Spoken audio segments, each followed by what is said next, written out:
Hello?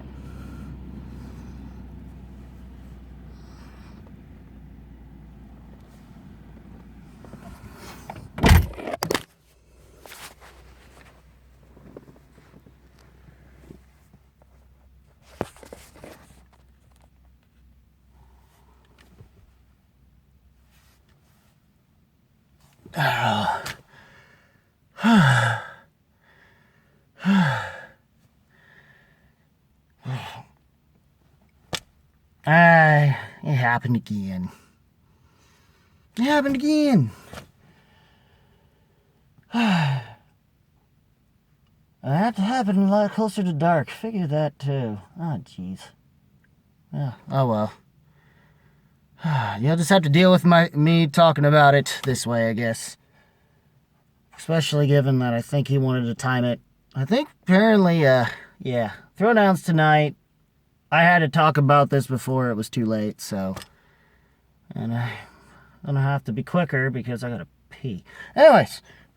Or at least he's gotta pee. I don't know. We'll figure that out later. But, regardless, the matches are the first legit round 1 matches of the team's tournament. And all of them in TKOs. All of them TKOs? Huh. It's crazy. It's crazy shit.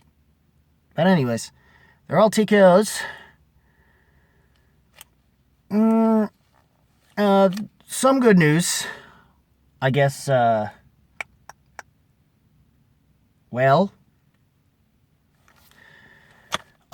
guess I don't have to worry too much on tonight's predictions in terms of whether or not if Video Drew does win or not, I guess. Unless for some reason the losses affect the standings, then it'll put them more in last place. So it would make it more our own fault if we somehow wind up dead last in the standings, as opposed to Bernie and Drew just getting more points. Because that didn't happen. And it just showed that the inexperience was not definitely unfavorable against them, and it was something where Deep 13 should have at least. I guess it just makes Ken look stupid, and everyone else a bitched and said Deep 13 should have been it. Should have went in. Right, because they may have had a little bit more of a chance going up against at upsetting in comparison. And I do feel bad for Jader but for obvious reasons. But you know, as a dungeon bias, I'm just glad we no longer have to worry about being dead last. But I would like to at least have a couple wins anyway, or at least one of the two. So, bring it home, Dungeness, Video Drew, and the sunshine of our dungeon, the real light in the dungeon. Bring it home. Bring it home, girl. Bring it home.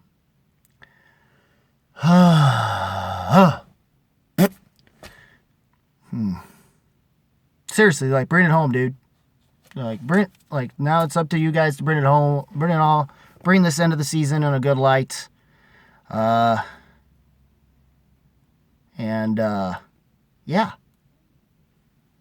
Just do that for us. It'd be very grateful.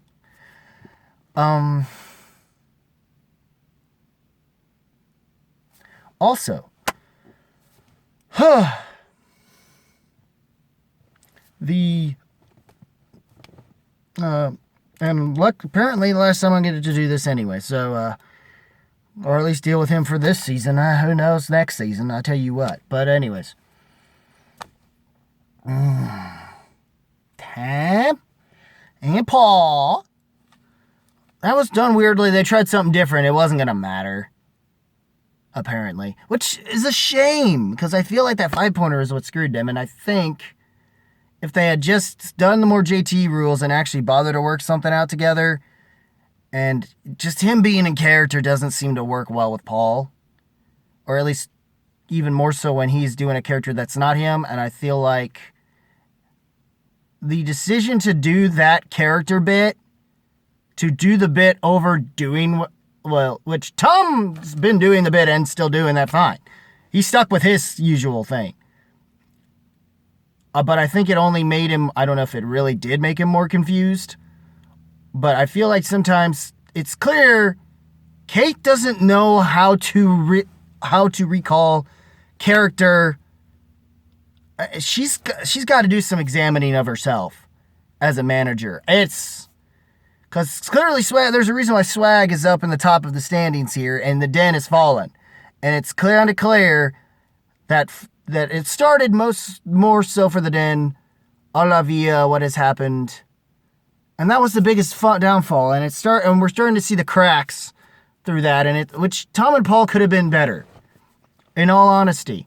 And I knew that somehow they would I didn't want them to be TKO'd. I actually wanted to see, was more hopeful that they were going to at least put up more of a fight and force them to answer some questions. At the very least, they could have done that, man. And that didn't happen. And they should have used their JTEs just to talk it out and get things figured in. I know Tom's got to stick with his character. I get it. And that's fine. And it's clear Paul was apparently trying to be a Dan Merle, I guess, given the outfit. I started realizing that, and then he went back to doing his thing, and I was glad. And it's also the possibilities of things that have happened between these two matches. And now we see the final exam. Basically, so far, no real true upsets have happened, since most people were expecting out of record final exam was considered more the favorite of the teams, I guess, going into this, as well as the odd couple. And so far, it seems no brackets are being busted. That's the thing about that. It goes to show, if you aren't able to have the only way that's possible is if somehow Witching Power pulls the upset against Founding Fathers. That's the only likely upset.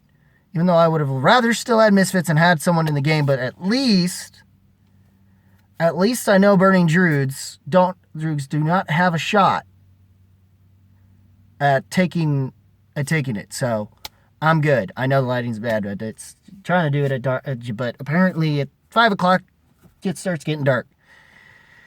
So, and I wanted to do this while it was fresh, before the Throwdown, obviously, so I can avoid spoilers. That's why, and it's a tough thing because I got to deal with hunting later. So then there's the Smash-a-thon thing going on, and I got to figure out a way to donate the amount I plan to do to make an impact. Or at least make the presence known in that way. Or at least I hope I have enough to where I can do that. But anyways, we shall see. If not, I may have to do a unfortunate lower donation, I guess, than what I intend to do for this thing. But anyways, that's me rambling on about that. But with the match itself, and Hannah still being Hannah, harder to want to take that part of him seriously with the Jerry curls. And so he says he's stirring a new leaf, and apparently it was referenced earlier in the match, and I missed it, but it was with the flowers thing from Jeff, and it turns out that was a planned thing. He did get them, even though I thought it was more of a thing, honey sweetie thing with. I guess that's why they had to do what they had to do, I guess, because I think they realized that they would have to for him and Jader, I guess, and he says he turned new. I think they had to pull it off because of Sabrina, even though Sabrina, maybe she could pull off a bad girl. And the two of them could have been Bonnie and Clyde, but I guess they're not going to do that because everyone likes Sabrina too much, I guess. So they had to. So this was like the polar opposite of what happened between Ken and Grace, with Ken's heel turn, and with the way they're doing his face turn. Plus, it worked for what we needed at the time, I guess, and it probably would have went over better, and he would have been able to continue it had RMB still stuck around. I'm telling you. But, I'm telling you that. I'm just telling you when it comes to that. And I understood why they did it with Ken, but I don't think it would have been good for. If they were still planning on doing that with R&B, I don't think that would have went over as well, honestly. It might have still been funny given how R&B's mouth would go off, but it wouldn't have. I don't think it would have. I still stand by the fact that it probably wouldn't have worked out as well, and that definitely hurt him. And it's like the Druids just need to either get R&B or, given what's happened this week, on the best of foots, with RB3's unfortunate farewell, I almost think, but the only way I still believe that RB3 at the very least needs to figure out something with, I apologize. I still think that RB3 has to do something with that. And as what it is what it is with that. I cannot wait to see what happens with that. But yes, it is going to be crazy. That match was insane. And plus it was a Festival Darling situation once again, essentially. But this time, their opponents, the difference is their opponents actually landed on it themselves, and it wasn't an opponent's choice situation that they screwed up on completely. So it was full circle again to where. I get it, because I do think they were a better team, and they did showcase in comparison to that match that the team is better. But the way they chose to go about it in the match, as much as they played for the laugh, for the lulz, I don't think that was the best decision. Going up against a team that already did enough in record to prove why they've been the ones to advance in the first place. And it did, not gonna lie, kind of did hurt that of the two players, since that it was Tom that missed. And I get the joke decision, and she tried to make her Grace, but eventually her Grace impression did get better, but it's too little too late. And then she just said what it was, and I couldn't even buy into the joke of it, man. I know Kate's better at doing improv than this, but I just didn't hit me, dude. I had an easier time believing Paul's thing than Paul's way of doing things, that Paul's attempt at Merle, essentially, than what Kate was doing. And I feel like they focused. I don't think, in terms of answering the questions, I don't believe it changed anything on Paul's, though.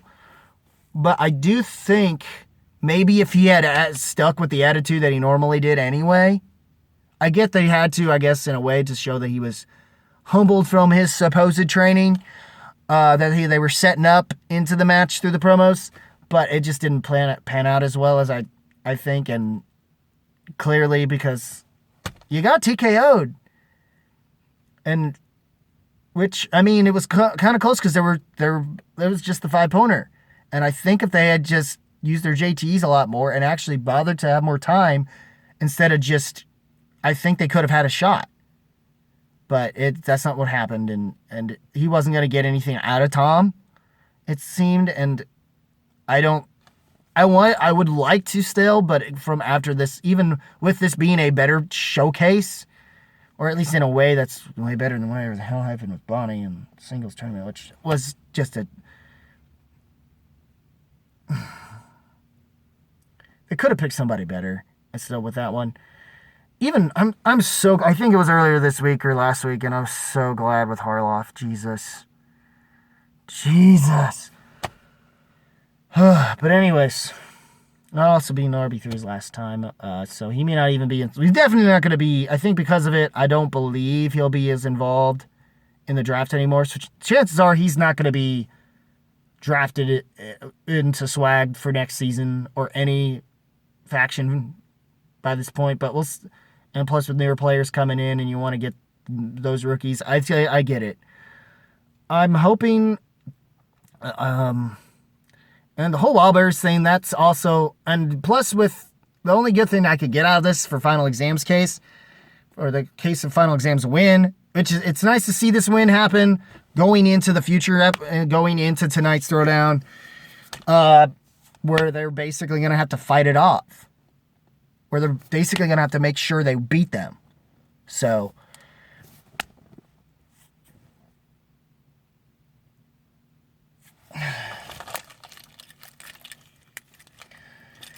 overall, I'm just happier. I mean, I'm going to miss doing this, but, try to end it on the highest of notes, even though I wish the lighting of the world would work with me and not against me. But anyways, I enjoyed I enjoyed the matches we did get. I want to enjoy them more, and the chance we finally get second chance, and that chance did not get anywhere, and plus it was against a team that had already proven themselves already earlier in the season. You're already within the season, despite the loss to Shazam, I believe, which led them to getting to Who's the Boss. So, despite that loss, and now Shazam having been champions, so maybe Final Exam wants to rectify that loss they had against them.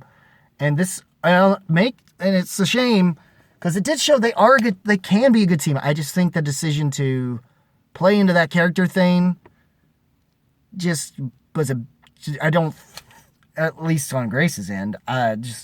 Grace has proven she's not. The fact that they started off strong enough to allow them to not be as far down in the standings right now. Yeah, and finally, and at least they have enough. They've managed to earn some extra points that they need, and what they need to do to stick. And depending on how Deception did against Lethal Weapons, of course, some people got lucky in this recent match to know what that is. Luckily, I don't, so I at least still have the element of surprise. So that, I guess, yay me, I guess. But, and especially for this review, I guess it's actually a good thing too. Helps my channel out for that matter. I don't have to worry about that. But anyways, because I might actually accidentally slip that too. And I don't want to have to edit. Okay, so the match itself was fun. We're actually fun despite being all TKOs. I have a feeling, given Bernie Droogs and everything, either he's going to play it smart and try to keep Deep 13 in, and then he'll probably keep Hannah just out of the, or he's going to despite everyone and keep Hannah and Jader anyway. If he's still managing, or if we find a legit manager. I don't know. Maybe we'll find that out in the Spectacular. That's my guess. Is how we're going to figure that out. But since the Droogs really aren't going to be in Spectacular at all, I think they're the one faction that ain't at this point. Luckily, we still have a chance to be in. Not too many factions will be in it, but as far as this season, I'm happy with what we got. I am very grateful and happy with what we got. So, this was fun. I enjoyed this matchup. What we got here, I understand most people will probably pick Dewberry, but I wouldn't count out Makuga, I guess, especially not after the past couple matches with Stacey Howard, given both their types of trajectory. But and this is a match where, given how even with is the more than likely of chances that Makuga might be able to pull it, could be able to pull off his usual stuff that Stacey Howard's been able to, and especially if Winston's been able to do some things for him, and we'll see if that does play a part in him pulling a victory over Dewberry, which honestly, no matter what happens, given the storyline wise, at least, I still think I mean, that's what they need to do. Josh probably needs it more than Corruption really does at this point, because they've already solidified 2 title matches already as Spectacular. They're still they need to be prevented more points at this point, which is gonna still be hard given if Deception did wind up beating Lethal Weapons. But if Lethal Weapons did, good on them. We'll see about how that goes in the next match. I don't know. I think that's the next match that's going to be up in the patronage before they show off the Founding Fathers Witching Power match. Or that match could be first. I can't remember which one. Actually, no, I think Witching Power and that one's going to be the Friday match. Okay, so yeah, that settles that, I guess. So that's going to be that. I liked the matches. I don't know. I don't think we'll ever. I still want to see Tom and Paul, because I don't think, even though their own 2 record does leave a less appealing thing, we'll see how things go.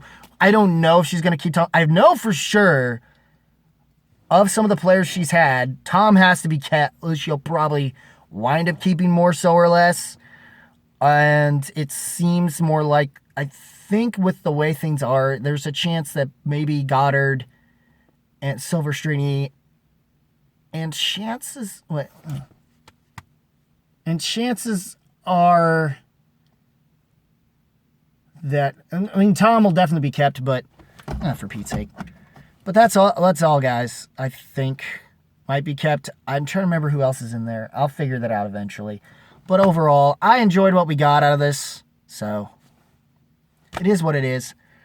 Schmoedown is also going to be this Saturday. I probably won't put it in the description because it'll already be over, but I can still probably leave the channel in just so you could check these videos out. Maybe, who knows if the views will add any. I doubt it'll add any revenue, more so or less, but you could probably still check out all the stuff that's probably going to be on that Schmoedown channel, since it's usually would be on those reactors and all those other people's separate channels, but they decided to put them all in the Schmoedown thing just to make it all for that charity, and all the proceeds that are pretty much going to go to that channel are definitely going to wind up going to, and hell, who knows if all the views or anything or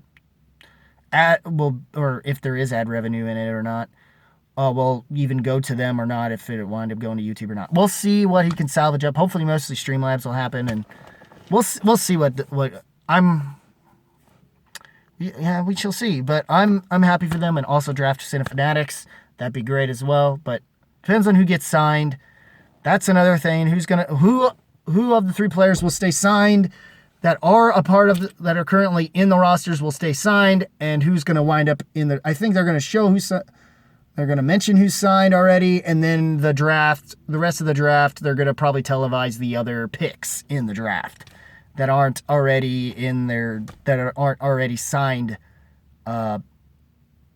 members going into the next season or something. That's what I'm guessing is what they're going to do, because they only showed off at least 6 picks.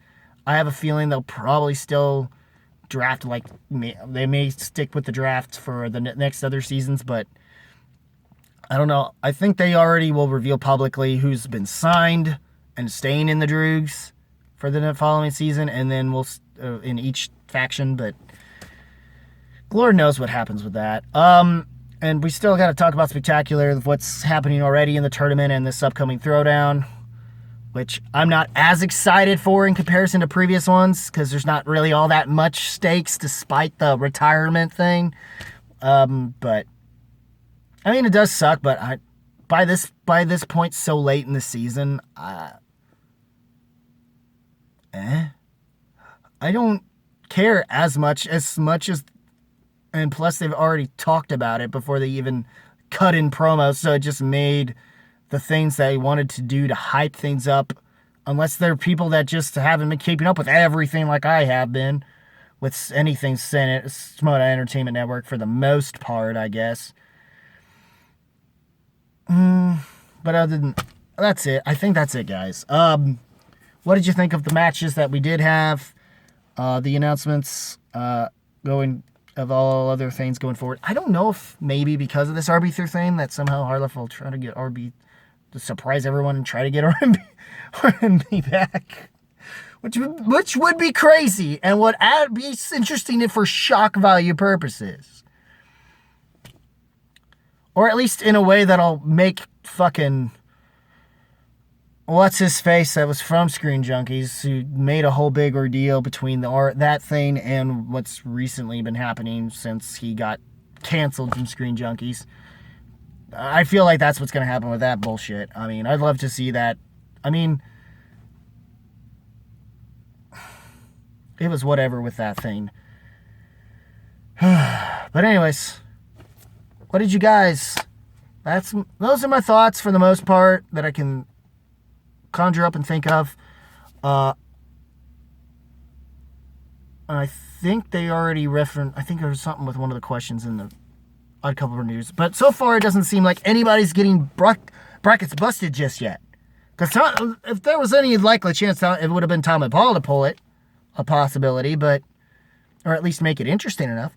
But that's it's kind of a bummer in that regard. But regardless, either way, I'm happy enough with some of the matches we do get. Or at least I'm a little less bitter since, I don't got to worry about Bernie Droogs, going up in the standings anymore. But I feel for you, Jader. And well wishes and prayers again to your boy. But anyways, that's it. What did you guys think of the matches of this week's beginning of the round ones? Leave a comment below. Let me know. As always, guys, keep it random, keep it real, keep it rockin'. If you smell what the movie trivia Schmoedown, Schmoedown rocks. Entertainment, blah, blah, blah, is cooking. Ooh, yeah. I'm gonna do this one. Ooh, yeah. Dig it.